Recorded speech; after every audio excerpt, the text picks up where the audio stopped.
Welcome to ESGX Live, the community for information and education to inspire collaboration and action to create a more resilient and more inclusive economy. With me, Nigel Lake in New York, my co-host Paul Herman in San Francisco, and Cassandra Kelly joining us as well. She has been having all sorts of technology issues, so it's great to see her face on the screen coming up shortly. A very good morning to everybody who has joined us from the Asia Pacific region. Hello and good afternoon to those in the Americas, and thanks for staying up late if you're joining us in Africa and Europe. Just by way of a very brief introduction to what we're going to talk about today, of course, perhaps needs no mention that this is the centenary of the 19th Amendment. An awful lot of water has flowed underneath the bridge since then. A huge amount has been achieved. The engagement of women in the workforce is dramatically higher than it once was. But, and it's a reasonably big but, and this is if we look at the representation of women, for example, amongst Fortune 500 CEOs, there are still very few. This chart's usually presented with just the women on it, and of course the line goes up quite a lot. It's a little bit, tells a different story when you look at it this way. The US was once a beacon of diversity or progress on diversity for many around the world. And yet if we look at what the representation of women is in politics now in the US, it's behind the UK, even behind the UK's House of Lords, which is slightly amazing, let alone Australia, where the Australian Senate is now 50-50. There's clearly good news. There are plenty of female leaders in running countries around the world, and they've done an incredibly good job. It's quite a strong correlation, as we've talked about on a previous episode here, between that type of leadership. But in other worlds, you see a very different picture. And I think finally, why does all this matter so much right now? One, clearly we face a huge economic crisis. These are the jobless figures from the US. Probably everybody will be familiar with those. We also face a significant environmental crisis and challenges in terms of pollution, degradation of the environment, pollution of the oceans, etc., etc. And beyond all of that, perhaps even more serious than that, we have the ongoing effects of automation on the workplace. People talk about the future of work, and we've typically talked about it as the future of society. So with that as introduction, let me hand very briefly now to Doug Heskey. Just a quick reminder to introduce yourselves using the chat function. Say hello, tell us what you're interested in. Do join the discussion there. If you have questions, there's a Q&A function down the bottom, so please also do use that. And if you've joined us on YouTube, then please hit the like button. This helps to get more people to watch and helps our guests' messages to spread more broadly. So with that, I'll hand over to Doug Heskey to tell us about what's coming up and introduce our guests. Great. Nigel, thank you so much. While today is the 100th anniversary of the ratification of the amendment, this event is much more about acknowledging and celebrating the activists and the unsung heroes who have been champions in bringing about understanding and change. Today is much more about recognizing the courageous leadership of the many who have fought for gender and racial equality, and the many who are dedicating their lives today to doing the same thing. On behalf of all of us at New Day, Hip Investor, and Pottinger, and ESGX, I thank all of you and the extraordinary group of women leaders who join us today. The ratification of the 19th Amendment, like many other events that transpired over subsequent years, was an incredibly important first step. But as Nigel pointed out, the cold hard truth is that the amendment has not afforded equity to all, and inequities are sadly built deeply into our social systems. Women in the US and abroad still lag behind men relative to equal education, employment, and economic opportunities. Many women are victims of discrimination and gender-based violence. Even in the business world today, women are underrepresented vastly in leadership roles. There is much work to do, and adopting a mindset of iteration, step by step, to combat these inequities are a critical part of the process. We have all witnessed protests across the US and the world over the last year, raising awareness for social systematic injustice and discrimination. Protests and marches for equality and advocacy for Black Lives Matter are an important part of amplifying the voices for change. But it's one thing to put out a statement saying Black Lives Matter, and another to understand how our words, however well-intended, will never take us as far as our actions will. We need to do more than posting signs in our yard, more than companies putting out statements that they believe in gender diversity or Black Lives Matter. We want everyone to help us go further. We want companies to build a long-term roadmap for how they improve not just their diversity statistics, but how they build culture of belonging within their organizations. Bringing greater diversity and fairness into our social and corporate systems is not the end goal, but is just the first step. As a society, we must equally appreciate all identities and all cultures. Women, persons of color, other minorities must not feel seen, just feel seen, but must feel welcome in their organizations. Minority employees and all stakeholders must see themselves in their organizations. And by doing so, companies will bring about perspectives that they've never seen before. We want people to invest in companies that are behaving responsibly and making meaningful steps to address inequities in pay and opportunity. We want people to make the effort to understand that where you are directing your consumer purchases can make a difference, as CEOs more than ever are paying greater attention to consumer behavior. We are hosting the event today because of our work, fundamentally being about creating deep, lasting, and transformative change. At New Day Impact, we not only speak and educate for gender and racial equity, but we put our actions behind our words. In an industry where diversity is sorely lacking, we are proud of the fact that we are 75% in our employee base and on our board. The core of our work is focused on providing every responsibly minded investor an opportunity to invest alongside their values, whether it be around gender equity or a strategy that's run by NIA Impact Capital, or in the two new racial equity and economic empowerment investment strategies that I'm pleased to announce will be coming in September. Today, anyone with a minimum of $100 can invest alongside some of the most reputable family offices and institutions in the world today into any one of our 18 investment strategies that include things like gender equity, fossil fuel-free, clean water, ocean health, and wildlife conservation. At New Day, our mission is to unleash responsibly minded investors' vigor for deep and lasting change by providing them a mechanism for engagement and investing that's more grassroots, allowing everyone to share their collectivized desire to change the world. So without further ado, I'd like to introduce this amazing group of women, every one of them fighting and advocating for change. There is so much to be said about each one of them and their incredibly amazing impact work. It's my pleasure to introduce this afternoon's speakers, starting with Georgie Badiel Liberty, a social entrepreneur, founder of the Georgie Badiel Water Foundation serving Burkina Faso and West Africa, and an incredibly accomplished international model and the former Miss Africa and Miss Burkina Faso. Robin Hauser, an award-winning documentary filmmaker focused on social issues. Robin is the producer of two critically acclaimed films, Code, Debugging the Gender Gap in Tech, and Bias, a film exploring the nature of implicit bias. Robin is now finishing her third film, Savvy, an exploration of financial culture and women. Latanya Mapp Frett, president and CEO for the Global Fund for Women, and an extraordinary advocate for women's issues that range from experience as the executive director for Planned Parenthood to her work as the director at USAID.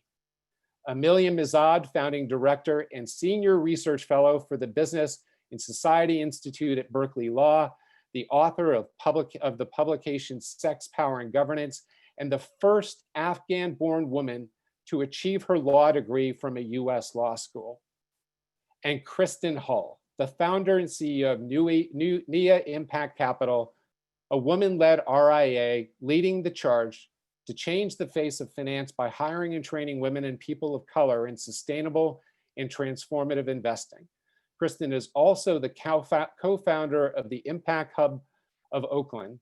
I'm also pleased to share with you that NIA's top performing investment strategy, focused on gender equity is one of the strategies available in the New Day Impact platform. Moderating today's session is my friend and colleague, Cassandra Kelly. Cassandra is the founder of Sea Change, an organization working with global leaders to accelerate change. She is an internationally recognized tech entrepreneur and advisor, company director and speaker known for her executive and leadership achievements at Deutsche Bank, HSBC, and McKinsey.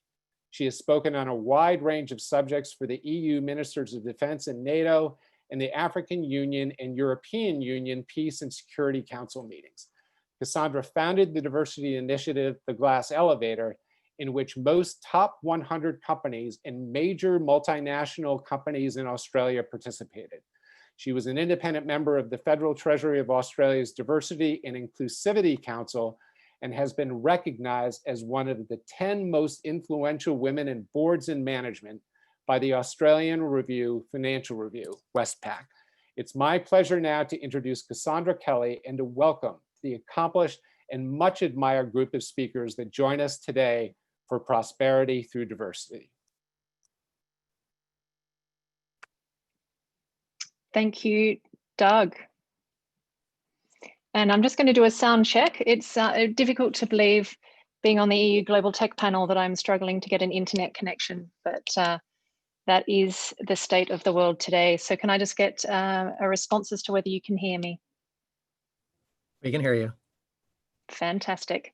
Well, again, a lot has been said already, and I'm keen to move things along. As Doug mentioned, we have some amazing speakers today.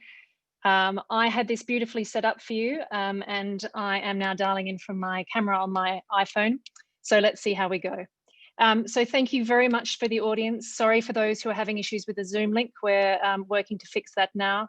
We're enormously grateful for the time and the heart that you give in joining all the ESGX events. And certainly I've been very fortunate to be able to host several. As we've heard already, of course, it is a historic day in the United States, but it is also historic for women globally, as it reminds us of the progress that has been made and the progress that can be made.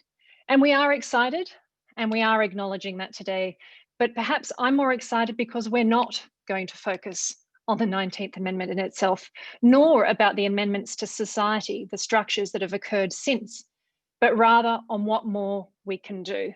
If anybody knows much about me that's on this line, you will know that I care very deeply about action and progress. And so I ask you to join me with open minds, with open hearts, and there is no better place to start to open your heart than with a conversation with the very, very lovely Georgie. Georgie, please join me. Hi, everyone. So thank you so much for having me. It is an honor to be a part of New Day Investing live event. I'm Georgie Badiel Liberty. I am from Burkina Faso. I founded my organization, the Georgie Badiel Foundation, in 2015.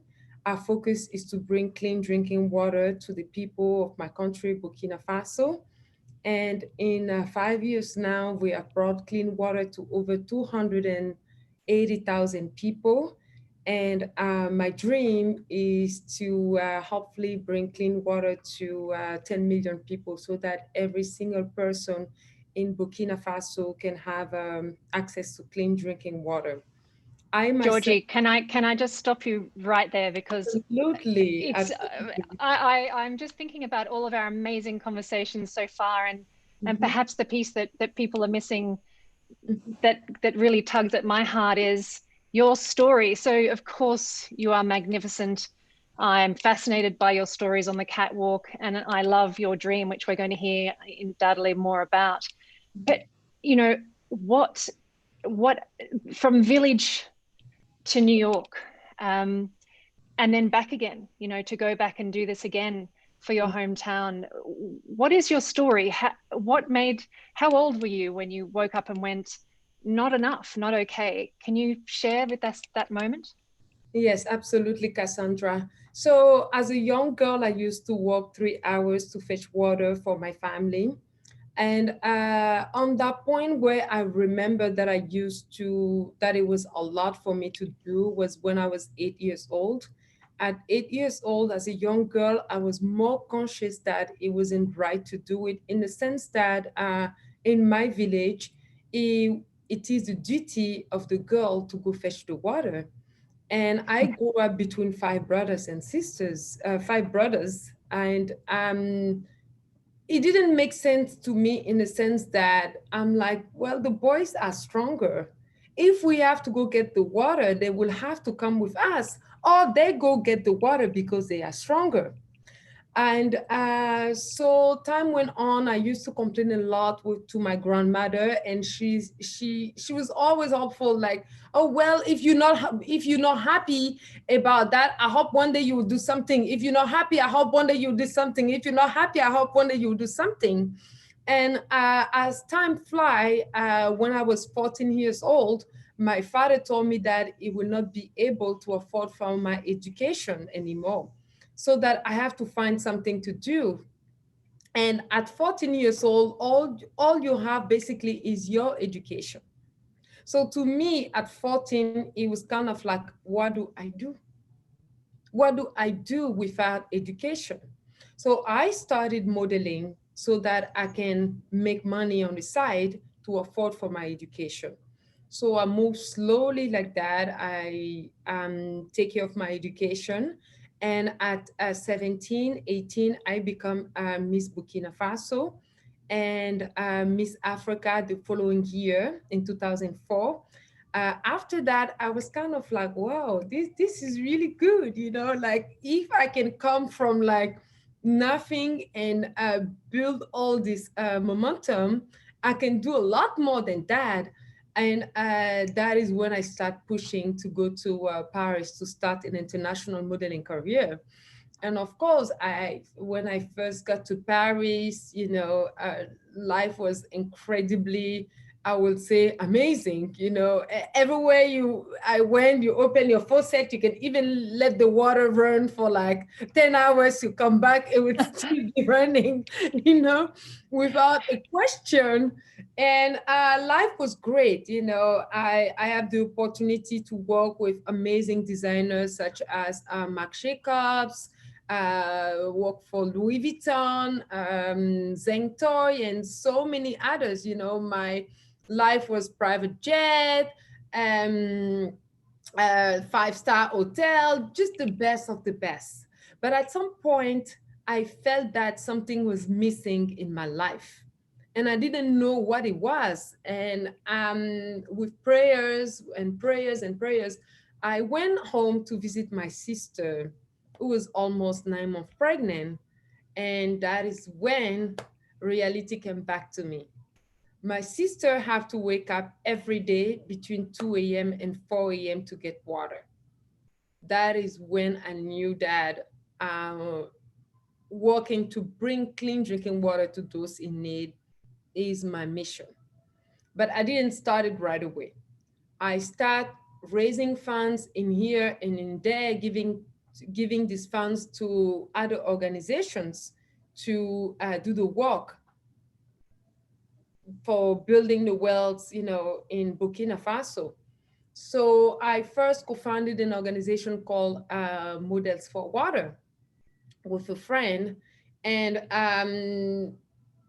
the organization that we partner with wasn't working in my village. So I was kind of like, it is okay, as long as we are working in Burkina Faso, to me is fine. And at some point, my partner told me that, listen, I cannot continue this, because we were in the peak of our career where we were between two planes and completely on the opposite side of the world. You know, so it was very difficult to carry that responsibility. So she completely dissolved the organization. And I was kind of like thinking, my grandmother village still don't have access to clean water after all this effort I've been making. So I said, all right, maybe I should share my childhood story with the world. So I will use these funds to build the first well in my grandmother village. All right, we did that with Susan Verde and Peter Reno. Penguin gave us a deal. We found an organization where I could give them the funds to build the first well in my grandmother village. I was very happy, super excited. And I give all my funds to this organization that could actually use the funds to even build 2 wells if they wish. So that organization took the money and they said, actually, we don't know how the people from the village of your, from your village will take care of the well. So we'll build the well somewhere else. I was so mad, Cassandra. I was so mad. That is when I decided to fund the Georgie Badiel Foundation, because I was kind of like, these people basically listen to their partners on the ground. And these partners have deals with mayors, with other people. So basically a village like my village, where women have no voice, where people have no voice, they will never have access to clean drinking water if I don't stand up for them. And that's when I stood up to start the Georgie Badiel Foundation. A truly amazing story. And I know so much more you could share with us if we could just have a full hour and a half with you. I'm also keen to understand, from what you've told me, Georgie, how you're doing it is different and actually fundamentally really clever. I don't want to give away what I think might be the secret sauce, but if you might share with us the way that when you decided, right, I'm going to do this, you also were quite tactical about some of the ways you went about it, and you did it differently to how other people who have got really great intentions might come in and not quite achieve the outcome that even they had hoped, let alone you. So if you wouldn't mind sharing. No, absolutely, Cassandra. So basically what the Georgie Badiel Foundation do is we empower women. We teach women basic engineering, because building wells is engineering. And when I started the organization, I went to so many villages where there were a well and women still have to walk another 4 hours, another 5 hours. Some have to even sleep on the road to bring back a bucket of water for their families. And I have been wondering, so we start restoring this well without me really understanding what was really happening. You know, I was like, okay, here we want to do good, so let's restore it for them. But as we are restoring these wells, we found out that these wells actually last for another 6 months. And then it's broken again. And the reason why it was that is because imagine 5,000 people having access to your faucet. It will break at some point. Yeah. So, so there is villages where there is 500 people, there is 3,000 people, there is and more, you know, and for just one well. So I was kind of like, wow, this is very interesting. Basically, the whole country have over 9,000 broken wells. These wells has been built by amazing organizations that came in. They're like, oh, you need water, but we will build a well for you. This well has been built by the government or by people of good faith, but no one thought of giving the basic training to women so that they can make sure that they restore their own wells when it's broken. And as the GBF continued to work, I have reached out. First of all, to build a well is $10,000. That's a lot of money. So it's kind of like me going to one of my donors here, build a well. I go on the ground, I build the well, I take a photo with the people, and 6 months later, I have no news of how that well is functioning. And that's it. So we have 9,000 of these broken wells in Burkina Faso. And whenever an organization like GBF go back to these big organizations that build these wells and tell them, listen, there is a problem. that we all need to get together and fix it. Because here is the problem that you are bringing to a small organization like us, because we are part of the community. I am a Burkinabé woman. So whenever there is a broken well, these people come to us. They're not going back to these organizations.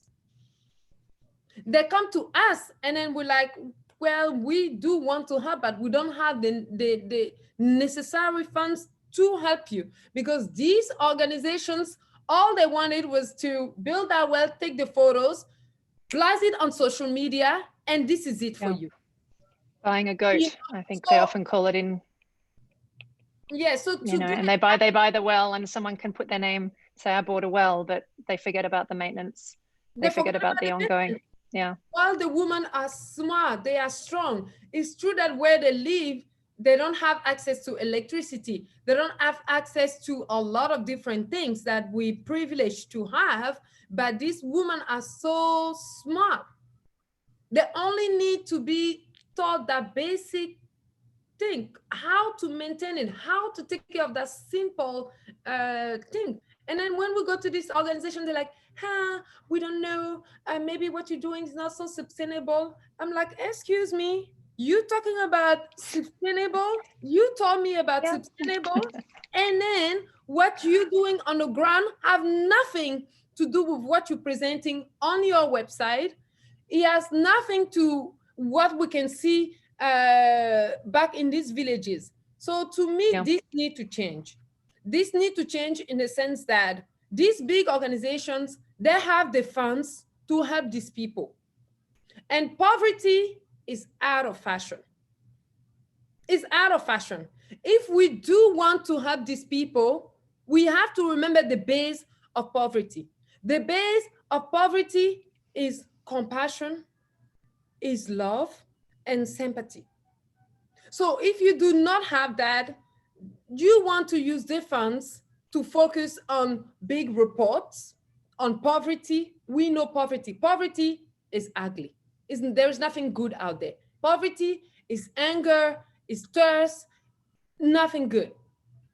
So now we need to, as organization, we need to go back to the roots of what charity means and help these people.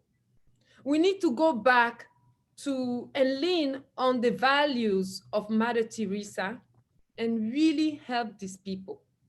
And to these organizations, if you cannot do the work properly, please, I beg you, find a grassroots organization that is determined to fight for their people. Fund these people so that they can help, they can do a better job than you do. But please don't take billionaire money and just go on the ground, do whatever. And this is the only reason why we haven't end poverty. Thank you. And I suspect, you know, if you don't mind, as much as it sort of sounds relatively simple in terms of what you just go in, you know, you achieve a goal, you figured it out and you go in. I know that you've told me as well that there've been some challenges and some compromises, and I think that's important for us to hear. It's not all smooth sailing, and then if you wouldn't mind just sharing with for all of us on the line, you know, what can we do? What do we need to be aware of as we look to use our dollars or our influence? How can we choose carefully or do something really positive? No, absolutely. There is a lot of amazing people of good faith around the world that do want to help, that do want to make a difference. Now, find an organization, a simple organization that is really make research, that is really doing the work for the people. That is very important because you work very hard. So when you give, you want your funds to go where it's supposed to go. So for GBF, the help we need right now is, however you can help, you please let us know, but we definitely need funds. We have amazing engineers on the ground. The team we work with, they are 100% Burkinabé. We work with local people. To me, it's very important to create jobs for women in Burkina Faso and hire young engineers to do the work. You know, young African people, they are smart, they study very hard. When they finish school, there's nothing, there is no jobs available for them. So my vision is to use these young people so that they can empower their community, they can make a difference in their own community. So if you can donate to the Georgie Badiel Foundation, you know where your money will go. It will go to impact so many people. Yes. And Georgie, I think there's obviously an issue where we need to be sometimes do a little more digging when we go to give our money to them, and a wonderful number of not-for-profits and charities out there who do exceptional work, and grassroots organizations. We'll hear more from you, Latanya, later as well. But so I think, you know, what is some of the things we could look for when we're looking who we can support and who we put our dollars behind? Are there sort of some top tips that you would think, you know, before you donate, think about the following few things? Yes. Well, I would say I love grassroots organization, because I was a scout girl growing up, and everything we could give to the community, built for the community, you know, that was us. So that is grassroots. Grassroots is like the determination of young people that wanted to make a difference in their community. So that is, I would say, yeah, look for young grassroots organizations that are really making the work, that are not spending their time writing a 1,000 pages of report about poverty. That is what you need to look for, you know, so that you can really help, you can make a real difference in people's lives. I really believe in grassroots organization. And a simple example, again, like right now in Burkina Faso, we're facing a lot of terrorist attack, right? And unfortunately, most of the big organizations, they said, goodbye. There's nothing we can do here, goodbye. And guess who is there to still help the people? Grassroots organizations. Yeah. We have nowhere else to go. This is our home. To have a mix. Yeah. Yes. We have nowhere else to go. This is our home, and we are going to give 100% of everything we have for the people. Yeah. Yeah. So and by the people, by the people, for the people. Yes. Yeah, absolutely. And I was thinking, I cut you off earlier on because I didn't think it would be at all fair for the audience to miss out on that incredible story that you generously shared with us. You were about to launch into more about what your dream was. And my understanding is Burkina Faso isn't the end. Yes, no, absolutely. So my dream is to bring clean drinking water to all Burkina Faso. You know, every day I ask myself so many questions, in the sense that how can one organization never succeed to save one country in one sector? With all there is so many big organizations out there that raise so much money per year. How can they never succeed at least to bring clean drinking water to one country at a time? Because water is so basic. How can something so simple like that never happen? So my dream is to not see any girls. My story, The Water Princess, should be it. Which I've read. I've read both books. Oh, you did? Do you like it? Thank you very much. Oh, thank you. So I don't want my story, The Water Princess, to be the story of this new generation. It will not make sense. It will not make sense. The world is rising, you know, this new generation is rising. We cannot keep these people under the water. We cannot keep them under the water. We have to give them clean drinking water, which is the basic human right. And Georgie, on that, when we give girls and women and families clean drinking water and also easier access, so that they're not, you know, you can go and get as you said, you can trek 3 hours and get dirty drinking water even still. But if we can get that to be just around the corner, what impact is that having on the outcomes, or what impact do you think that will have, or is it already having on Burkina Faso?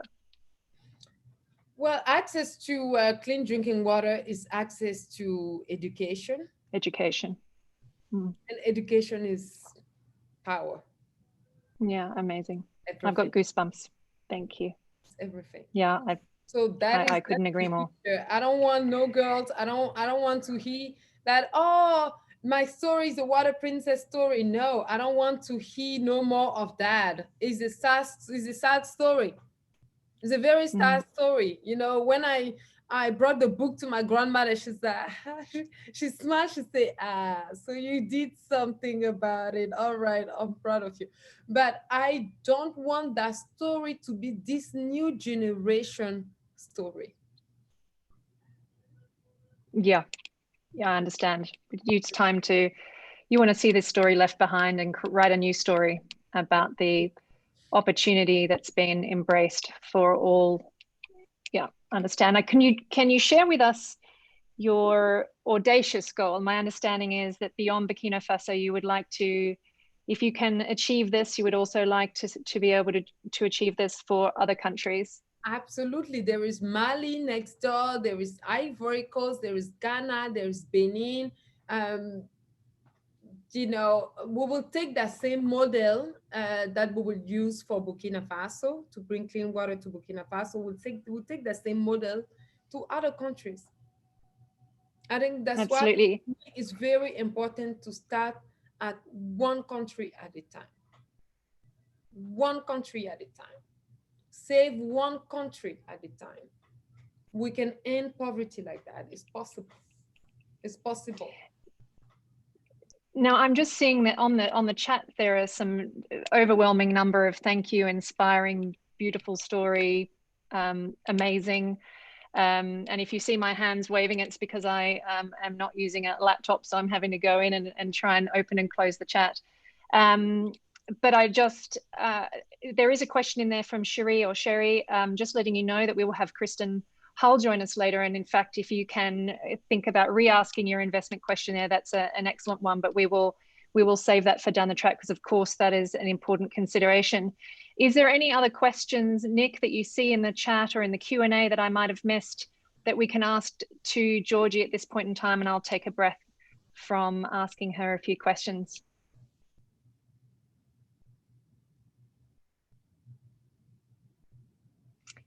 It looks like you are stuck with me for a little bit longer, Georgie. So before we close, so when did you last, obviously COVID is problematic, but when were you last home? Last year, actually, last August, a year ago, we were planning to go back in March, April, but that was just COVID coming in and say, hey, what's up? You know? And when you walk in, do you feel a sense of pride or frustration? What is, or all of the above? What are the feelings that you have as you go home? It's a balance. There is days where I feel very frustrated because to me, I want my dream to just happen like this. You know what I mean? It's like, that's why we get along. It happens so quickly, and you know, I feel frustrated when I go out there and like, okay, asking for grants, and people are like, oh no, we're not doing the same thing. Yes, we're not doing the same thing. I have a sustainable program and you don't. So here you can support me so that we can both do something great for humanity. So that makes me super kind of frustrated. When I feel happy is like when we build a well, I see the images of the children dancing, the woman chanting, laughing. That makes me really happy. That makes me like, oh my God, when is the next well? When are we building the next well again? You know, so I like to see the joy of the people, and that's the only thing that keep me going, the joy of the people. That's the only thing that keep me going every day. Yes. That is an amazing.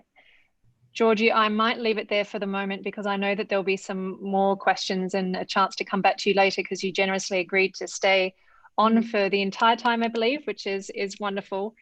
Maybe as a final comment, I asked you a question about structures, and I'm just thinking about today and structures within, and you were sort of, you know, cautionary tale that it's very, very easy for us to think we can transplant what we have or the way that we would do it. But you have cautioned me, and I think you would others, is it to work within the system? Is it to change the system slowly?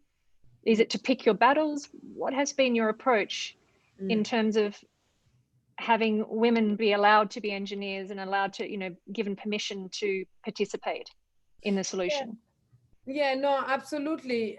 In a place like Burkina Faso, the way that we talked about women, I would say the way that we talked about woman empowerment, there is different way of empowering, I would say, women. You know, we have different lives, like this, the American system, the French system, and I would say the Burkinabé system is really different.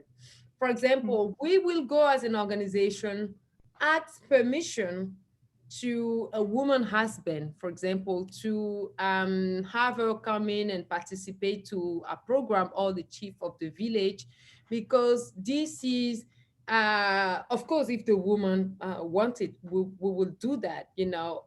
This is how things work. I know here will be like, why don't you she don't just go? No, it doesn't work like that. And I really think that is very important that we differentiate things, because sometimes you know, I would say Americans or European, they wanted to impose the definition of woman empowerment to other culture where they don't know the culture. So they will go out there and completely, people will be sitting there and watching them, and they kind of like thinking you're wasting your time, because when you are going to live, we're here together. It's not gonna work this way. So I don't want to choose it as a battle of kind of like, oh, no, this is how things should be done. This is how a woman should be. This is how a woman should be treated. No, this is my culture. I understand the mind of the people, and I want to work with it. Because obviously every man wants their woman to be empowered.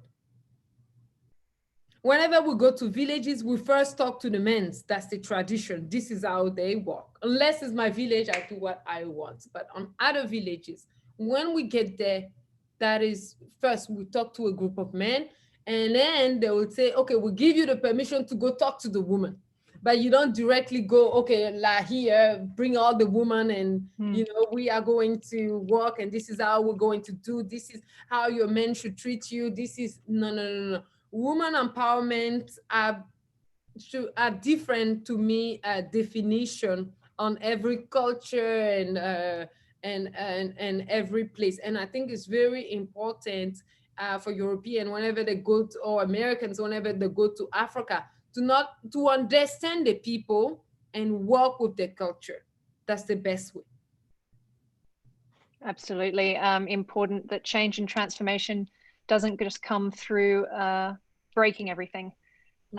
In fact, it's sometimes through working within the structures that exist and changing some slowly and just accepting that they are as they are. Very important message, I think, for all of us to take away. Georgie, thank you. I cannot wait for us to don our masks and see each other in New York and have that cup of tea. And I look forward to, I suspect, a lovely friendship. So that will continue to grow, as I have just thoroughly enjoyed however many times we've already spoken. So thank you. I will see you again later in the program. And now I am going to bring on Robin. Thank you. Robin and Georgie, you can mute your video if you want to take a breath and read all the chats about how inspiring you are while Robin joins us. And a reminder, the Q&A, as it currently stands, I have access to the chat. Hence my arms are flailing from time to time as I go through them. It's easiest place for me to find them, although my colleagues at ESGX will let me know if there are others that I'm unable to see. Robin, are you there? I'm here. Haha, how lovely to see your face. Robin, for those of you who don't know, was the person that was going to take over if I couldn't figure out my IT, because if any of you know anything about Robin, she is an extraordinary individual, makes some fabulous documentaries, and I have watched her award-winning film Code, Debugging the Gender Gap. And so it's what an opportunity to be on the other side and actually speak to you, Robin, about your achievements and interview you for a few minutes.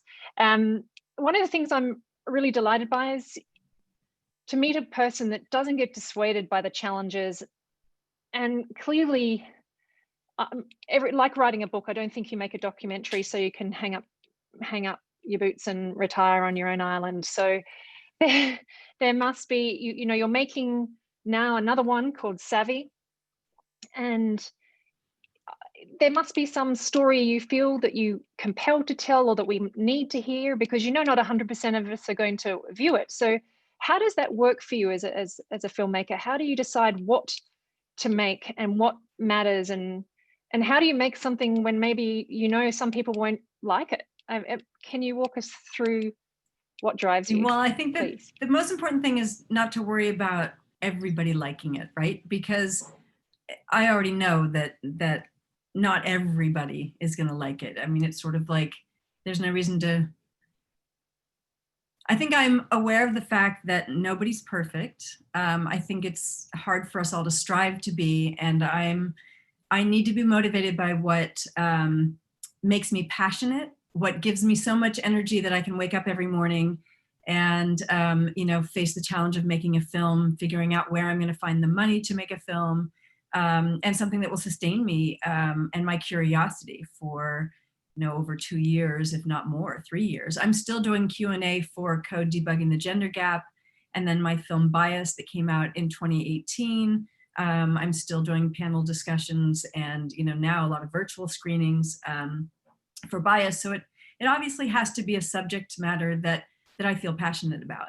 But I also think for some reason, for me, it has to be in some way about giving back or about inspiring, my daughter, your daughters, you, maybe even changing the mindset of women and men and everyone.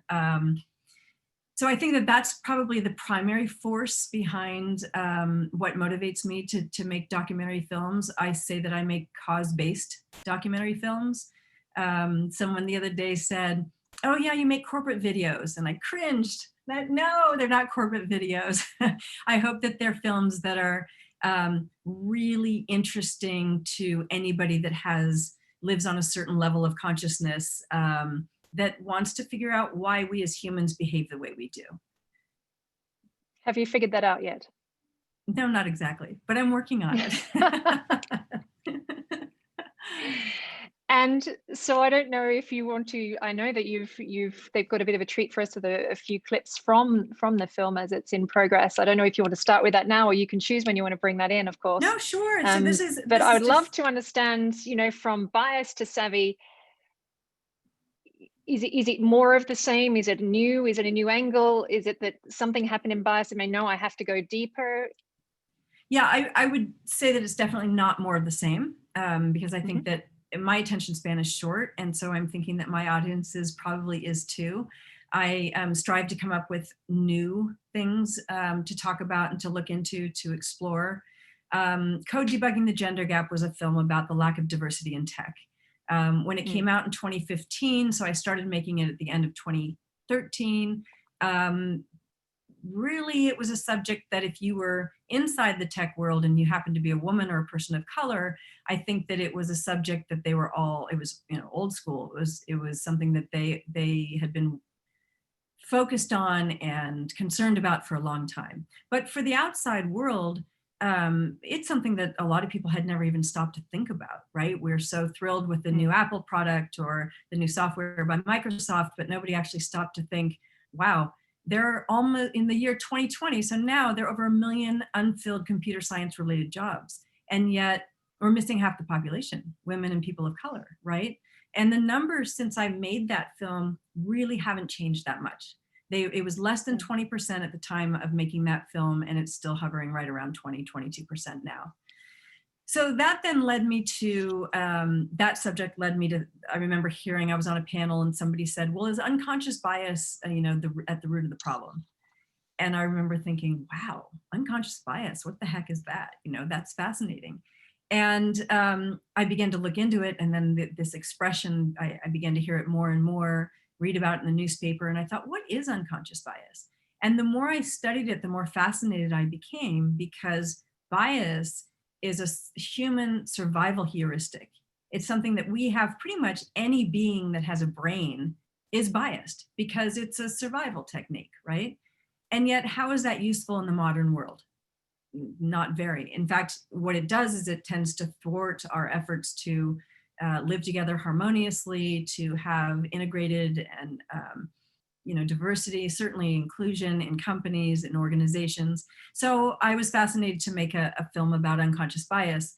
And when I called my editor, the first thing she said to me was, what are we going to show on screen? And so that was a really fun challenge for us to figure out what we were going to do to make the film and to have it be visually stimulating and interesting. And again, with that film, our timing was good. Obviously, that's a very big subject now, but it's not a new subject. It's a subject that's been highly important and relevant to many people for a long time. So, and then I guess somewhat motivated by personal experience, while I was making Bias, I went through divorce, and I began to think about how fascinating it was that I have my MBA, and yet I really had taken a backseat to personal finance during the marriage. And yes, I think that it's very common in a lot of marriages to have a division of labor. And I'll take care of a lot of the kids stuff. I'll do my private photography business, and you can handle the money issues. But I was sort of unpleasantly surprised when I actually sat down to look at where I was financially at, the age of 50, and what I had sort of just let happen without really paying close attention to it. And the more I researched that, the more I realized that I was not alone, that so 56% of women abdicate major financial decisions to the men in their lives in the United States. And yet 61% of millennials do. So this is not something that's just my the baby boomers and older. This is a subject that is scary. Yeah, it's really scary. It's not getting better. It's scary. So we can run the clip, and this is just a clip of, it's not a teaser trailer, it's not even a trailer of the film, but it's just a few impactful bites from some of the subjects that we interviewed for the film. Thank you so much for sharing. The lack of financial literacy cuts across Americans from all walks of life.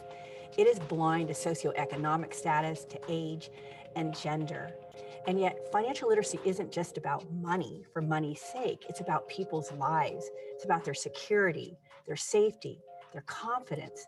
The lack of financial literacy in this country is at the root cause of so many of the big social issues we see today, whether it's workforce readiness, domestic violence, gender inequality, even economic mobility. Financial education is available to wealthier students, to largely white school districts, when only 3.9% of low-income school districts and students of color have access to this. There's a huge gap between white Americans and Black Americans. White Americans have 10 times the wealth of Black Americans. And we're all at this point really familiar with the pay equity gap as well. And so women of color are in particular in situations where opportunities aren't available to them that just are available to either men or people that are part of the dominant white culture.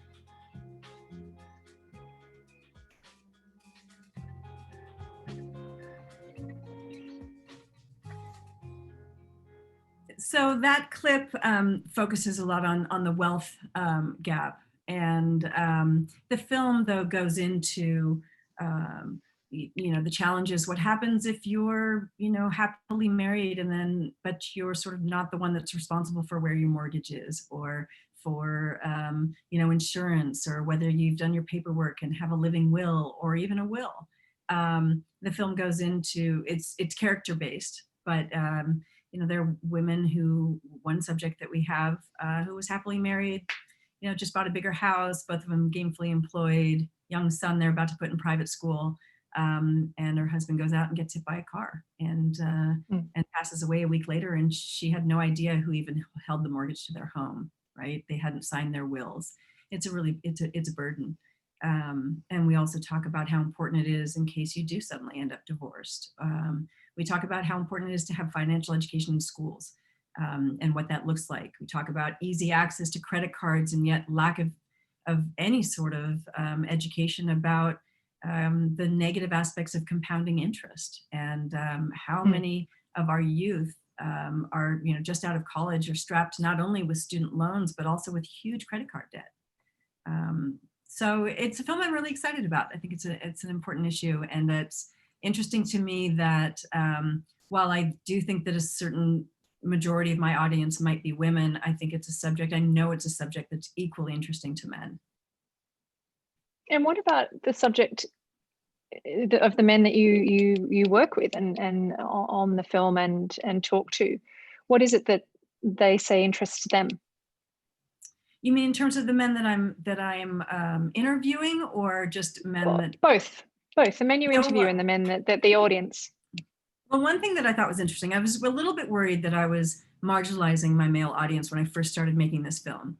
And yet many of my crew are men, and I'd like to hire locally. So sound person, for example, or a PA, for example.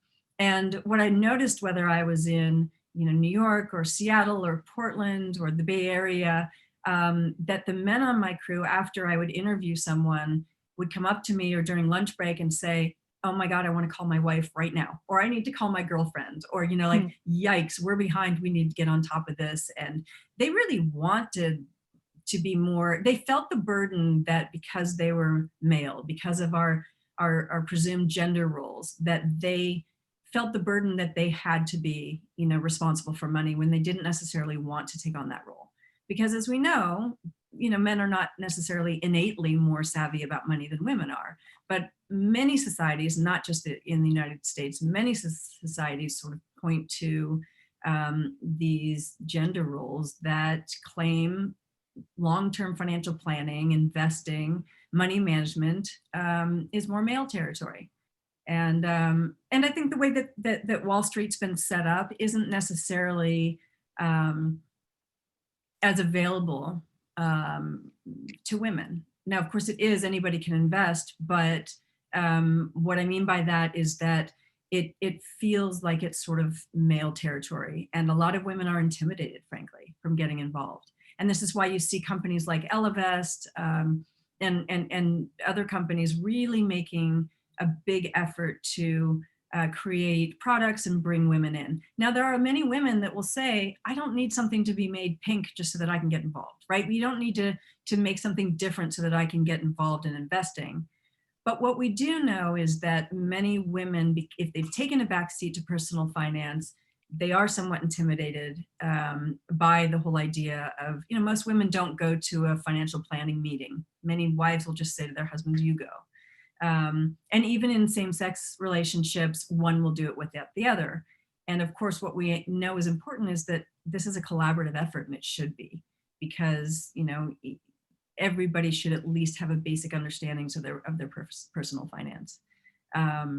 So it's interesting to watch with this great transfer of wealth, which will be happening over the next 20 years, as the boomers are handing down, money to millennials. It'll be really interesting to see this transfer of wealth into the hands of women, and how women need to step up in the power and the empowerment that we are going to be able to sort of claim when we're in control of money.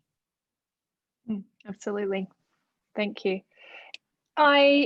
We heard, just before we move on to Kristin, who will be up next and continuing to talk about money, particularly on the investment side of things, we obviously heard from Georgie about the importance of education, and we're hearing from you about the importance of financial inclusion.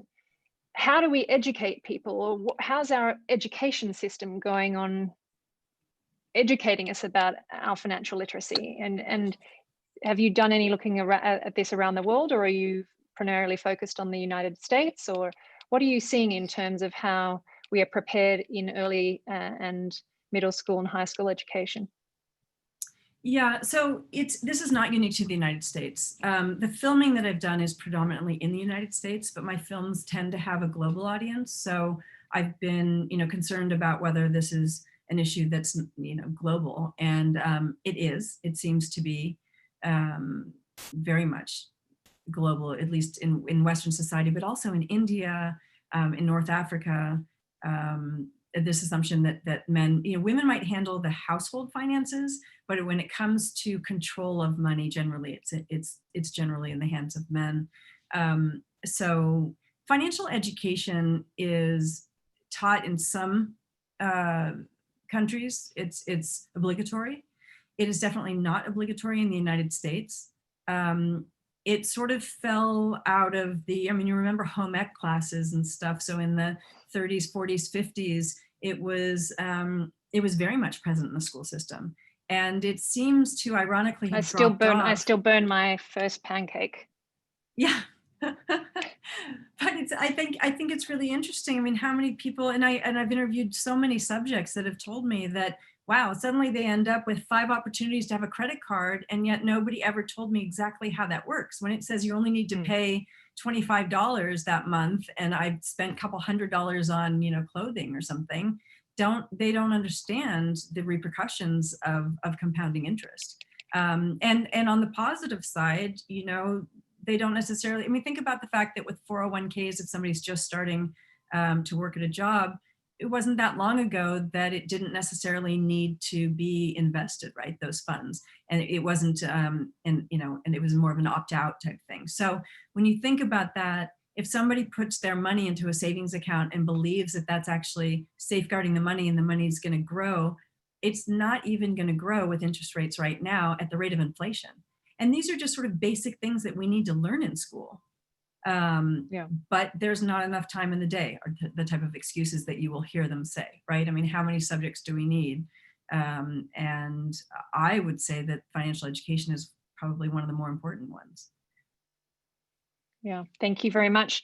I will ask if you don't mind staying on, Robin, in case you feel the need to reply, but if we can now ask Kristin to join us on the call. Kristin, are you there?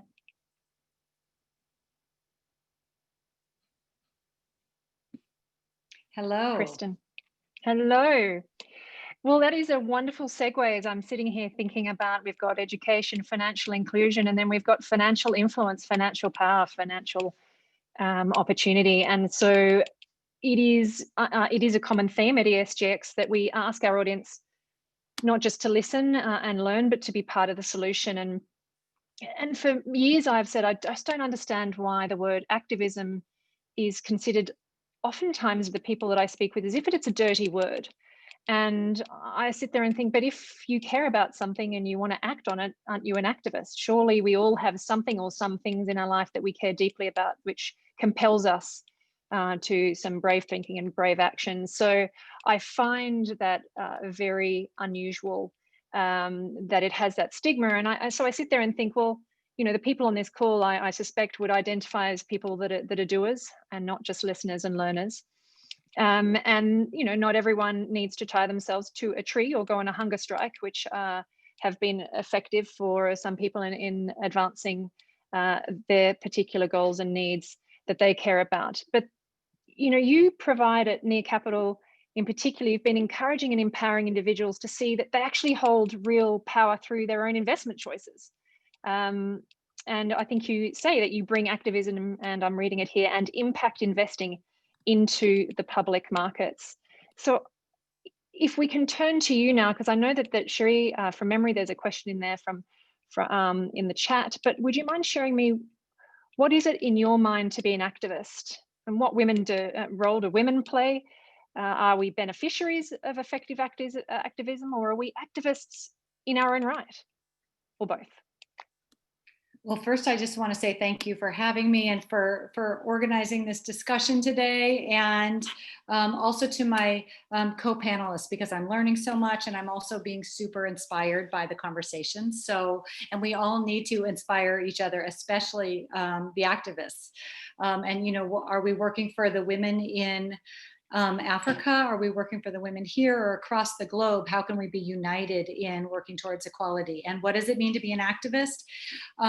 Raising our voices. It means not sitting on the fence and being known for what our values are, really. I mean, that's really what it comes down to.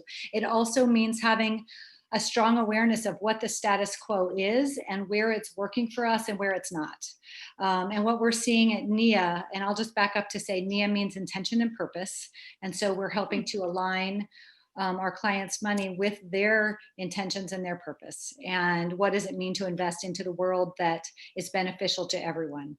And so for us, being an activist about that means raising our voices. And so we are communicating our values and what we stand for, trying to have win-win conversations with the companies that we work with oftentimes it's the governing bodies such as the SEC to let them know what we think as far as policies and standards that will be helpful, as well as what does it mean to have a diverse and inclusive workplace in corporate America and beyond.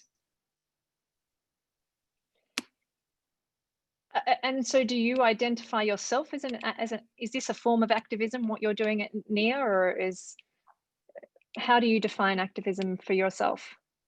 Sure. So my car right now is painted with a sign that says Love Wins and a sign that says Protect Black Lives. And driving an electric car is a statement. Driving an electric car with a statement around can be a statement. It can also be a form of activism.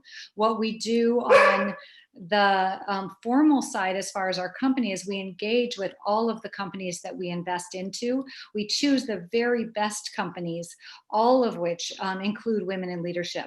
And then we actively vote our proxies. So we're continuing to exercise our right to vote. We see it both as a right and a responsibility of investors. And so we vote all of our proxy statements in alignment with those progressive values for equality. And then we also call our companies, we email our companies, we set up meetings with our companies to have what, again, we are hoping for is a win-win discussion and a win-win dialogue about how they can improve their diversity and inclusion efforts. And just a note that Stella Blue, who wants to be part of the webinar, my apologies for the dog. That's if there's a cameo, we will totally understand. And I'm sure there'll be many people who will be very delighted to see Stella Blue. So very welcome. So I just wanted to check in with you, Kristin, again. What are the parameters? I mean, so when you say you're looking for investments, should we be investing in funds that are doing that for us? Should we be doing it directly? Should it be in all of our decisions? And when you're going about doing it, what are you looking for? What's an acceptable investment in your eyes? Sure. So, well, just to build off of what Robin said earlier, we're really looking into the companies that are part of the transition to the next just, sustainable, and inclusive world and the inclusive economy. And so we are looking for those solutions-focused, innovative companies that are needed for our times right now. For us, they need to have diversity in leadership, and they need to have strong components of their company that is practices that are leading to diversity and inclusion. So for us, that means that they're really examining the use of forced arbitration. And oftentimes we call for companies to eliminate that practice because it is associated with both racial discrimination and sexual harassment. So looking for also positive side, what a generous family leave is a sign of a company that is beneficial to women and one that allows women to advance beyond not just being hired, but into middle management and then beyond. So we're looking for both solutions-focused companies as well as companies that are organized for equality. Wonderful. And can you share with us an example of somewhere you feel your approach has made a difference, where you can say, well, it's very simple, Cassandra, I can point to here. What have you felt you have influenced a better outcome for? Sure. Well, thank you so much for asking the question. We are asking that question every day on the client side, on the company side. As Robin mentioned, across the globe, financial literacy is not something that women generally have access to. In the United States, last time I checked, 11 different states offered financial programs as a requirement for high school graduation. California is not one of those states. So those that leave high school with any sense of finances is very, very low. And of course, that's not about personal investing oftentimes. And so can we at NIA create a product that is so transparent and so easy to understand that it will attract women into their investments, and then something that they'll check in their 401k, that they'll check their investments to make sure that it's growing. One of the things Robin also mentioned is that our economy really was organized by men for men in what are male constructs. I think we all know size is a male construct, and so measuring investments by size, that's not something that resonates with women. So at NIA, we really look for what are the products and services that are interesting to women and to people of color. And then rather than organize our portfolio about the cap size, we organize it about the solutions. And that's something that has been really resonating with women in particular. I would say it resonates with most investors, and yet taking that lens of, well, what matters most is what are these companies doing rather than how large they are. And women as investors, what is your experience in terms of their relative capability in that area? Just building off again what Robin said, the sense that her statement, and I'm not get her words right, but basically women are not worse than men. Is that your experience?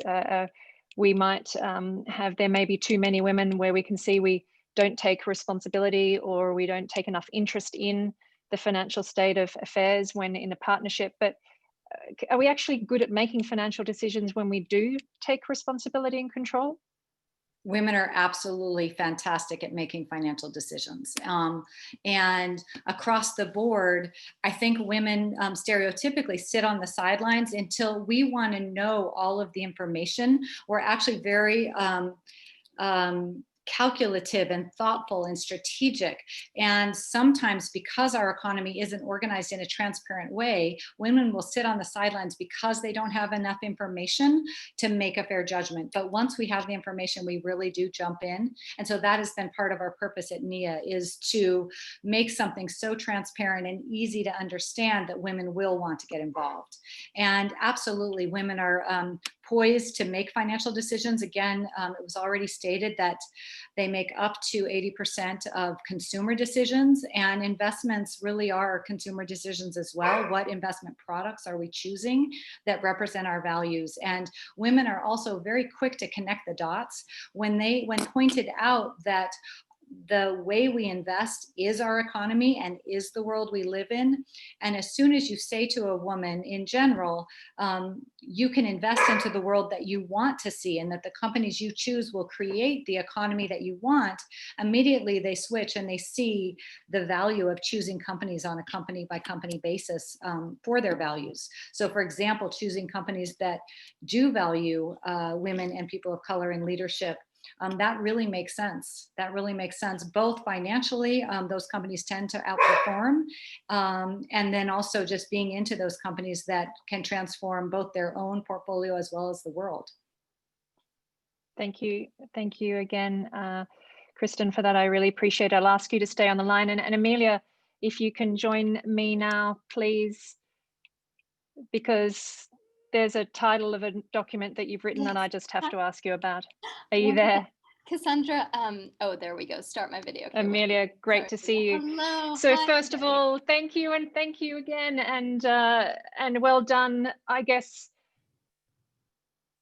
you're there, you're teaching, you're an academic, but so much more than academic, and you are such an important part, as we talked about before about education, but tertiary education, executive education, helping broaden people's minds, helping to continue to nourish the inquisitive, but importantly also to help perhaps actually change rules and regulations. So to that end, I was wondering if you might share in your conversation with us today a little bit about, I guess, the focus on corporate governance, which I know is something that's near and dear, but I have to go to something that is, I think I called it Sex, Drugs and Rock and Roll when I was trying to remember the title once with you, but it is Sex, Power and Corporate Governance. You had me right there at the title. I have to know, what is it that makes someone like you spend up to 3 years preparing something like this for us to read? Well, thank you. Thank you so much for the question, and thank you for the opportunity. I wanted to just start by saying that academics can be activists too. And while the paper is quite long and the process is quite slow moving, I very much view it as an activist endeavor. Kristin talked about her car. My daughter's initials are ESG. So I'm very passionate. So the paper basically talks actually less about the power of regulation and more about the power of corporate culture. And the contribution that I make is that I point out how we've moved from this era of compliance, check the box, you know, how many women do we have? Do we have our sexual harassment policies in place? Because what we found is that those policies overwhelmingly protect companies at the expense of women. And to really transform culture, you need what the social scientists have known for a long time, which is addressing power differentials. Now, I sort of intuitively understand the relationships between power differentials that are unequal and unwanted behaviors because I'm a woman. So I think many women understand that. But I was also born in Afghanistan, which can come from a very long line of strong women. But it can be a very male-dominated culture and society. And so I sort of bring that lived experience to my work as well. The paper is a hopeful paper. It takes account of the changes that companies have made after Me Too. And while those changes are admittedly at the margins, they are not in any way marginal. Because they're meaningful corporate governance changes. And I sort of take stock of those changes across different sectors, across different companies, from the perspective of investors, insurance agents, et cetera. If you get to footnote 412, there's a surprise. Not yet. Just kidding. I'm writing it down though. Footnote 412, audience.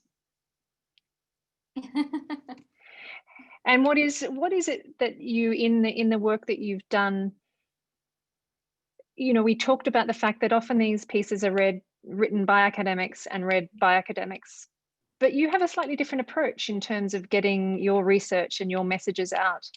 And I'd love you to share that with us. Sure. And here I'd like to talk about not my approach, but the Center for Business Law's approach at UC Berkeley, and also the Women in Business Law Initiative. We're highly collaborative with industry. The goal as a public institution is to advance the public good. And we do that through corporate law. And you can't do that if you stay in the ivory tower. So we do that work through close collaboration. So you'll see in the paper that the impact, I hope, comes from the fact that the learnings in the paper came from investors, insurance coverage analysts, shareholder activists, board members, et cetera. And so that relationship and also sharing that work at conferences and convenings, and really lifting up the work that the corporate sector is doing, I think is really important as well.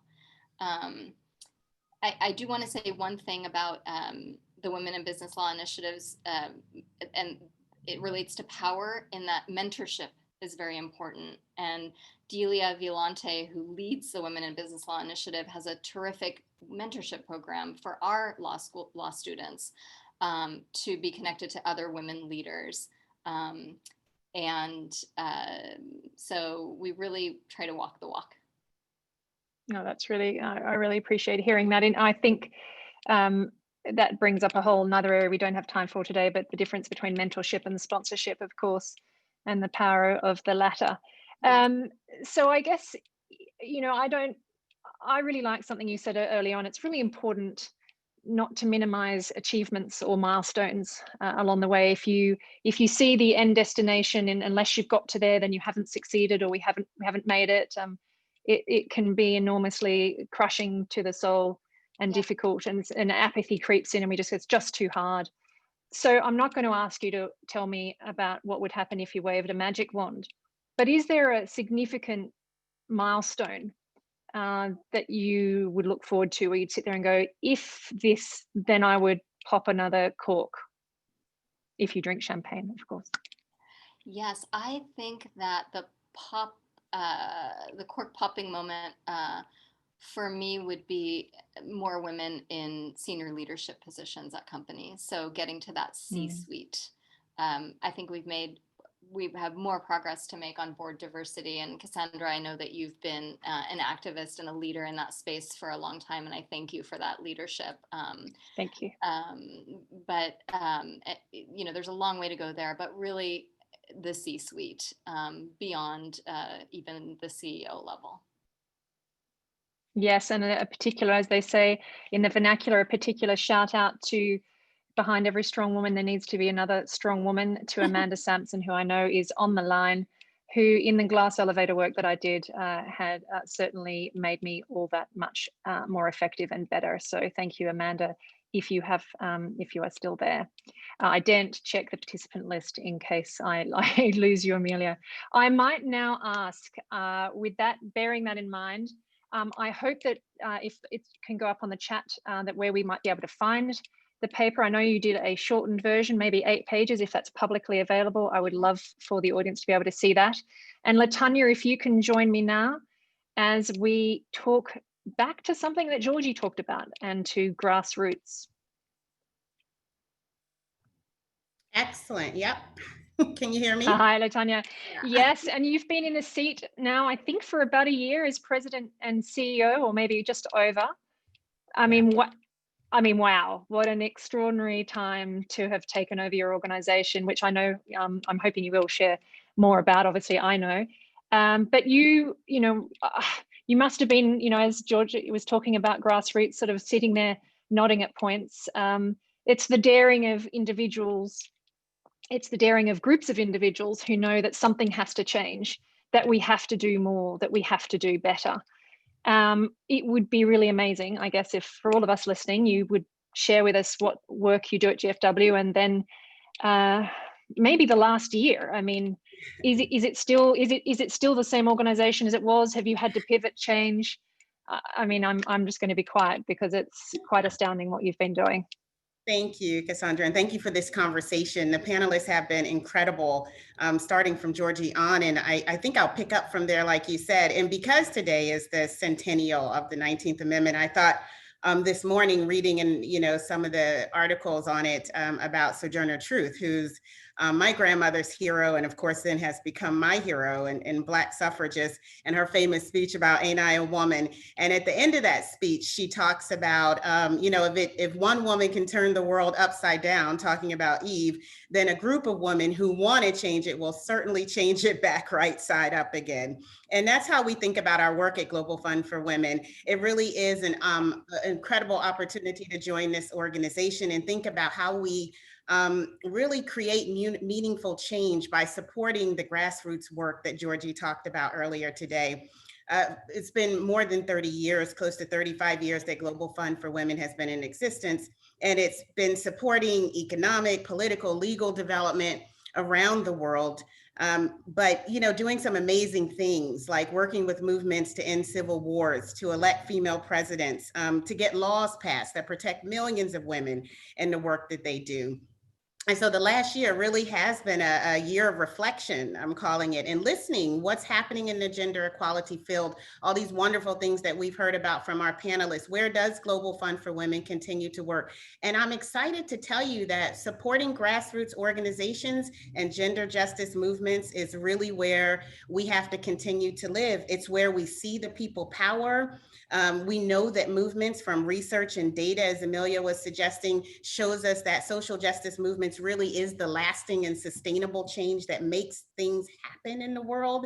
And so we want to be behind that. And, you know, whether it's Lebanon, Sudan, I mean, all, you know, Bangladesh to Chile, we know that women are standing up. They're demanding more equality. They're demanding protection. And pushing back against harassment, discrimination, violence, and oppression in ways that really should make us proud about where we've come. Certainly in 100 years, but even in the last couple of months, just how much, you know, women are standing up and trying to do so much work. And so when I think about the last year and what Global Fund for Women is doing, doubling down on grassroots movements around the world, supporting that work, I really am happy to be here and to be able to continue to do that work. Thank you. And look, you know, obviously talking about the last few months, and feels like it's been going for a year, to be honest, in terms of COVID-19, onwards. To infinity and beyond. So that's obviously having its own toll and impact. And the organizations that you're working with, are there any examples of what is being done to alleviate some of the issues that specifically come about through such a pandemic?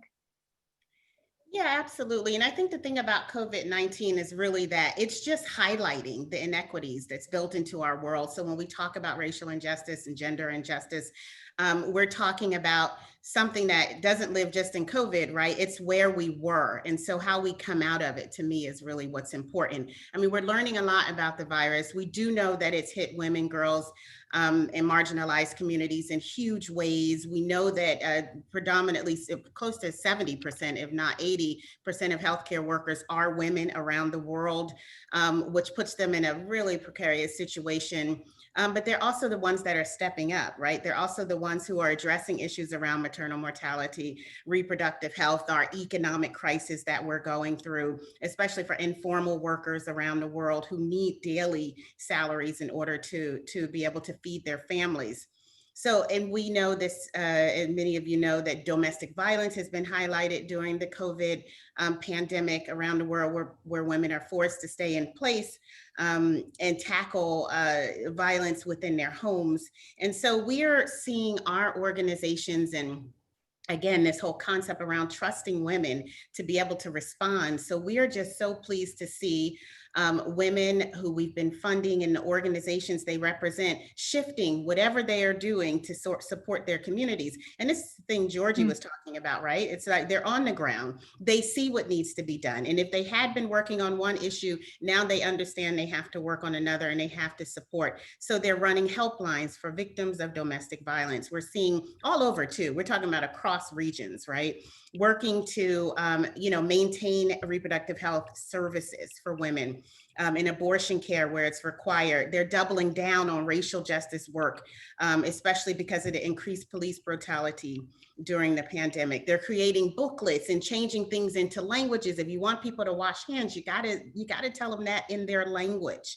And so we are, I think at Global Fund for Women, really excited because we've already had a crisis fund. We already, every time there's an emergency that happens, this fund is available to women's groups around the world. And so we've seen the most amazing proposals come in around COVID-19.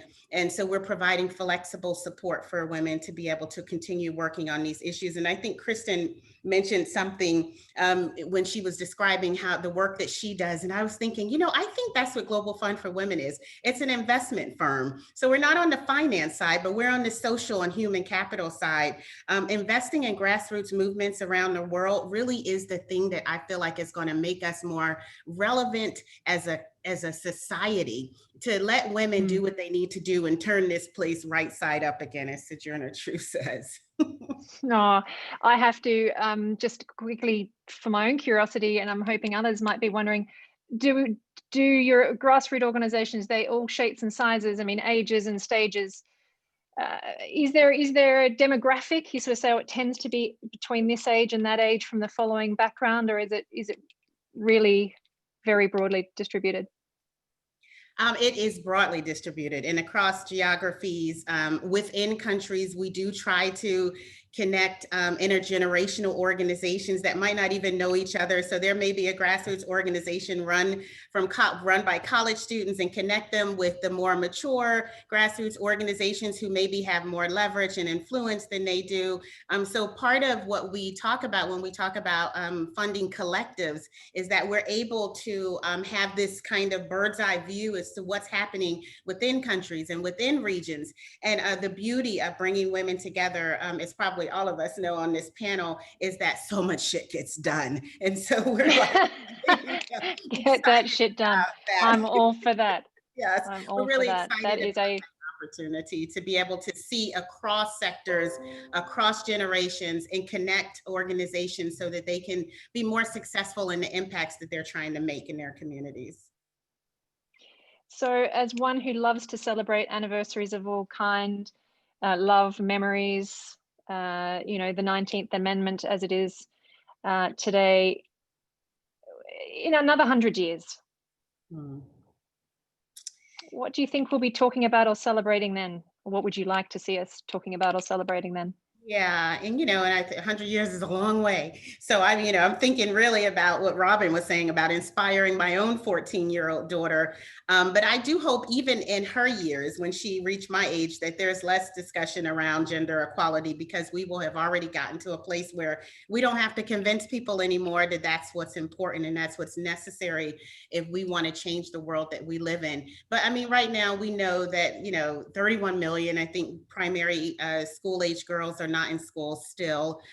Even though we're doing really well there, there's still 1 out of 5 women are experiencing physical or sexual abuse and violence. So, there's just 750 million girls under 18 are being married off. And so we've got a lot of work to do in a little bit of time.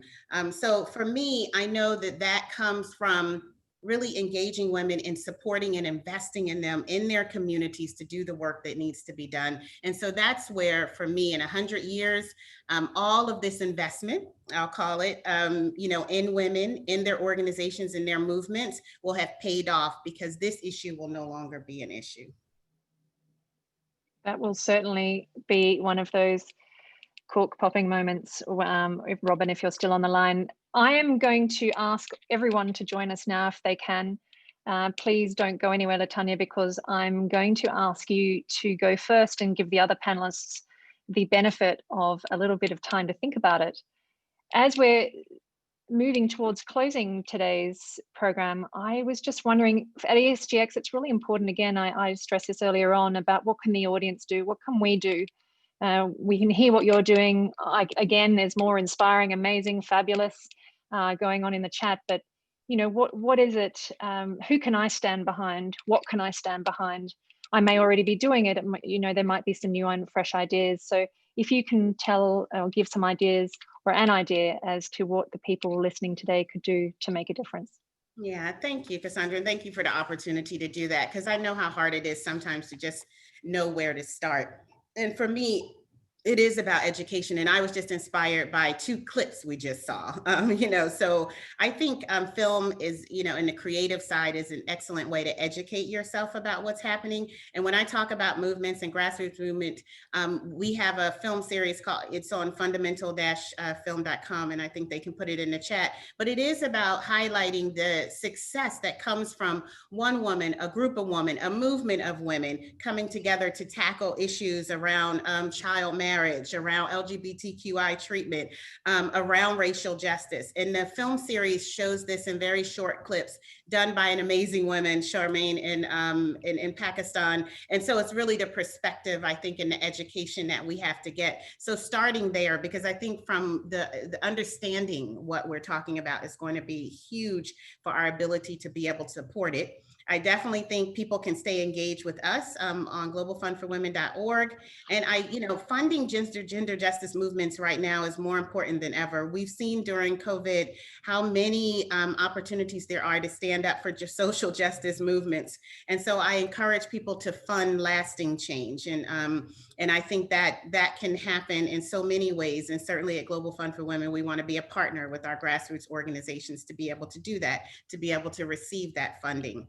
And I'll just end with one last thing, because Georgie made me think of that when she was talking. It's this thing, if you cannot do the work to end poverty, and she was speaking about the large NGOs that do this work, and you can't shift power and privilege to where it needs to be for equality, then really just get out of the way. Because so many of us stand in the way, and good-hearted, but stand in the way of the opportunity and of the impact that can be made at the grassroots level. So I'll end there, and thank you again for the opportunity. Latanya, that was some wise words indeed, and some heartfelt ones. Thank you. That certainly will sit with me. I'm going to pick on you next, Robin, if you could share any ideas that you have for the audience. Well, I just want to say, first of all, thank you for putting together this this organization. Thank you to Doug. I think, or this conversation rather. I'm so inspired by my fellow panelists. So inspired by them. Everybody's doing amazing work. I love what you said, Latanya, about moving out of the way, and I think that's true. Very well-intentioned people sometimes. Yeah, I'm going to leave it the way you said it because it was perfect. But I think on that, I think what I'd like to say is that women can't get there alone. So we do need male allies. We need allies. We need to support each other. I think this is just something that's really important for all of us to realize. And yes, there are male constructs and there are societal issues that sort of thwart forward movement and to get to true equality. And I think a lot of that is based on money. And I think that when women do have money in our hands, I think it's gonna, maybe it's one of the last frontiers, one of the last barriers to keep us from true equality. I don't know, but I think that we all need to help each other get there. Women cannot do it without male allies. I truly believe that, and women also need to be each other's allies. So, but thank you for this conversation. Beautiful. Thank you, Robin. And just thinking of that comment you made then, and Kristin and I were talking before about the concept of a male construct, and we both violently agreed, Kristin, that the current system it was set up, it was a system created by men for men at a point in time, and so this system doesn't work well for the modern man either. I'm very conscious that when I'm speaking about change, I'm speaking about a systemic change, not just that will benefit women, but that will benefit men. There's been many marvelous men, I'm sure some of you are on this call, who have had people sit on their shoulders for far too long because the construct was one that was designed for a different time and some self-preservation for a particular type of individual. So thank you to all those incredible male champions of change. David Cook, I don't know if you're on the line, but I know that he's a male champion of change in Australia that I admire dearly. For partners, husbands that are on the line, brothers, thank you to you for all that you do to support friends and family, because we do need those champions. And Kristin, any thoughts from your areas to what the audience can do? I know you mentioned some earlier on.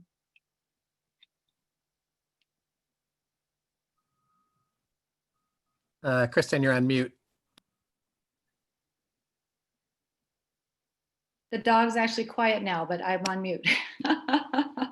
So many things we can do. So really just raising our voices for the things that we want, and knowing that if you're working with a financial advisor, you are paying them fees to bring you really interesting, awesome investments, and hopefully ones that have diversity and leadership. And so that's an appropriate question to ask, is how many of these companies have women in leadership and people of color in leadership? And if not, why not?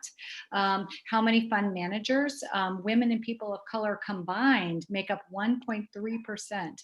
1.3. It's so tiny, it's worth saying again, of the fund managers of our $70 trillion. And so if you're not working with a female fund manager at this time or portfolio manager, can you add that to your portfolio? If you're investing at a smaller level, have you checked out C-Note yet? Which does send money to local CDFIs where women and people of color are taking out loans for their businesses during these important times. So lots of things where we can vote with our dollars. And Amelia, I think probably one of the few lawyers in your field that I have had the pleasure of talking to. Over to you. Sure. What is it that we can do? So I'm going to give you some technical answer and then hopefully an inspirational answer. So the technical answer is look for power imbalances in your organizations and attack them. You will find them. You will find that there is a lack of diversity, the gender pay gap, mandatory arbitration, as Kristin was talking about. And you can advocate against these power imbalances. But then the sort of inspirational piece is to keep your rose-colored glasses on because it's important to remain hopeful, even though there's a lot of injustice and inequality, particularly for Black and brown women. So keep your rose-colored glasses on, but also stay real. So, look at the data, it's grim. But there is change happening. So those two things which are difficult to do together. And then the last thing is, as women, we're very good at leaning in, but I'd like to say, let's also lean on. Let's lean on each other and let's lean on our male allies because often we don't and we bear the burden on ourselves, but we will go farther, faster if we lean in and lean on. A wonderful message, Amelia. Thank you so very much. And that leaves, before I conclude, that leaves you, Georgie, if you're still there. I had you a moment ago. There you are. Right here. Yes. What an honor, to be a part of this great panel. Latanya, you were so amazing. You just said everything that I mean, just on the better way, and it was really inspiring to listen to you, and congratulations on your great work. 30 years is major, and yes, keep on going. And also to Robin, keep on going. Amelia and Kristin, keep on going. Cassandra, thank you. I wanted to mention one thing that is very important to me. Also, that will help answer one of the people that make a remark on the chat. His name is Mike Hemingway. He said that it's wrong to ask the permission to men to have the woman being empowered. Once again, when you come from a community, you know your community. You know what it takes to bring your community to the next level. There is fight you can fight, and there is fight you cannot fight. This one where you know you are going to lose, just leave it. So my goal is to make sure that I save time for women so that they can use that time to empower themselves, to start a small business. They can have a healthy life, because you get very sick as you carry this bucket every single day. And also make sure that they have access to food security, they have access to employment, and also hygiene. For me to do all of this for this woman, I will have to give up something. And I don't see myself going to this fighting back with this men, telling them, no, it's wrong to not let your wife have a voice. If it takes me just simply ask a simple permission to have this woman being empowered and have a better life, yes, I will give that up. I will humble myself and do it. So we both agree that it's definitely wrong to do that, but this is my community and this is how Your reality. I work. That's my reality, and I have to work with what is my reality. And that is what makes an organization like GBF very strong. Understand the community is everything. That's when the change start. As Latanya say, this is it. These people that can understand the community and work with the community, that's what is needed. If you cannot, just move and let us do the work. Yes, so thank you, Cassandra. You were so amazing. C'est franchement un plaisir. Hein? C'est un plaisir. Beaucoup. And Doug, thank you Je vous embrasse. so much. Thank you. You guys were amazing. Look, I just... all the panelists. Yeah, look, I just want to, I don't even think I need to do more thank yous because of each of you have been so generous in your praise of the other. So thank you ever so much to all of you for what you've contributed, for nourishing me over the last few weeks as I've got to know each of you a little bit better. In closing, I think so much has been said. I would just sort of pose something that I talk about sometimes, which is we're often told, you know, step up. You need to step up, you know, and so as we were talking about activism and doing things, that's really great. But for some people, they haven't even stepped in. So encouraging people around you to step onto the field before they can even step up, just step into an issue, get on the pitch, whatever your analogy is that you like to use, but please encourage those around you to step in. And once they've done that, they stand a much better chance of actually stepping up on any particular issue. So thank you very much. Happy anniversary, whether it's 1 year, whether it's 3 years, or whether it's 100 years or somewhere in between. Happy anniversary. Thank you so much. ESGX, thank you, audience. It's been a true pleasure, and thank you for putting up with my audio and my video. To all of you. Fantastic. Well, thank you very much, Cassandra. And that's been a really extraordinary discussion. A tremendous thank you to all of our guests. It's really been quite inspirational for me, and I'm sure looking at the chat for everybody in the audience. I just wanted to end with a very quick passing thought, which is we've talked a lot about firsts, and we hear a lot about firsts, but it's also interesting to hear about who came second. And there are plenty of examples where, you know, a country had a first female prime minister and there wasn't a second. It's the second and third and fourth and 50th and 100th and 1000th which really drive that change. Another thing is just when we want all this change by, people will, you know, we talk about where we want to be in 100 years. Some of these changes are easy to set and aim for and easy to measure. We try to have diversity amongst our guests on the ESGX Live, and we know that if we've fallen behind 50-50, you can do the maths as to how you need to drive the composition of guests going forward. Some of this is not very difficult. The important thing, though, of course, is what can we all do? And I thought I'd just pick out a few comments that were made by our guests as we went through today. The first from Robin Hauser talking about activism. It's diversity in technology. It's something that no one had ever stopped to think about. Stopping and thinking about some of these things can be really helpful, because then you can start to understand what the issues are. Georgie talked or said no one had thought of teaching the women. And again, this is a great example. There are wonderful, simple things which can be done that can have a profound impact and a very rapid impact. And whilst I'm talking about Georgie, her 2 books are here. They are absolutely gorgeous. So please do go out and buy them and enjoy them.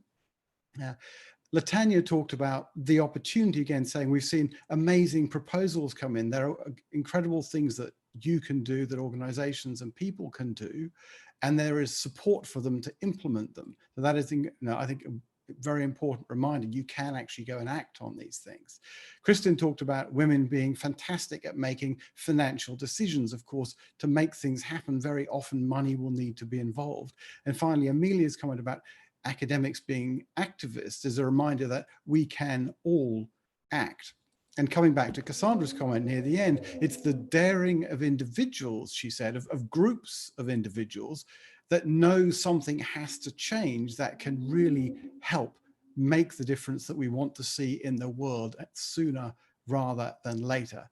So with that as a quick summary, I will hand over to Paul in San Francisco just to give a quick heads up for next week, and a quick reminder, do share this with your friends, do post on social media, do subscribe and like on YouTube. You can get the recording there. It'll be there before long at live.esgx.org. Thank you very much, and over to you, Paul. Thank you, Nigel. And again, thank you everyone from around the world, from Africa to Asia to Europe and the Americas, including Australia and the Pacific. Delighted that we could all come together today. Next week on ESGX, we'll focus on green jobs, monthly update, and Stephanie Kelton, Dr. Stephanie Kelton, who you may have seen in the news. She talks about modern monetary theory. She's the author of the New York Times bestseller, currently, The Deficit Myth, will join us along with Dr. Fadel Kaboub, Dr. Scott Fulweiler, and Amir Khalegi. And then in September, Nick Gower will co-host focused on green banks, and so how states can create their own green banks so that we can fund green infrastructure and green jobs as well. Thanks again, Doug Heskey, for organizing of New Day Investing, my co-host Nigel Lake, and of course, Cassandra Kelly, Kristin Hall, Georgie Badiel, Robin Hauser, Amelia Miazad, and Latanya Mapp Frett. Thanks for joining ESGX, and we'll see you next time.